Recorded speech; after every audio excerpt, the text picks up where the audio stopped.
Sabi nga nila wala nang mas iinam pa kaysa sa gatas ng ina. Pero para sa mga sanggol na inabandona, mahirap isipin kung saan sila kukuha ng tamang nutrisyon. Kaya matapos mapanood ang report sa 24 oras tungkol sa kambal na iniwan sa kahon at nagpapagaling ngayon sa Santa Cruz Medical Center sa Laguna, bumuhos ang donasyong breast milk para sa kanila. Sa loob ng isang araw, umabot sa mahigit 270 ounce ng gatas ang nakolekta mula sa iba't ibang ina. Ang gatas na ito sapat sa pangangailangan ng kambal sa loob ng 1.5 buwan.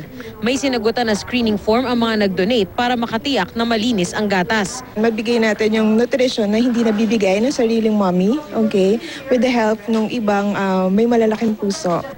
Si May Ongkeko, sumadya pa para magbigay ng diapers. Baby pa rin ang anak niya pero hindi niya raw matiis ang walang gawin. Siyempre, like being a mother, I want the best for every child. And so, not just, I'm donating like not just breast milk but also diapers. Kasi siyempre, you want to give equal opportunity for all children, for all babies. May mga nag-donate rin na mga pinagliit ang damit. Ang ilan nga raw na nakapanood sa abroad, nagpadala rin ng donasyon.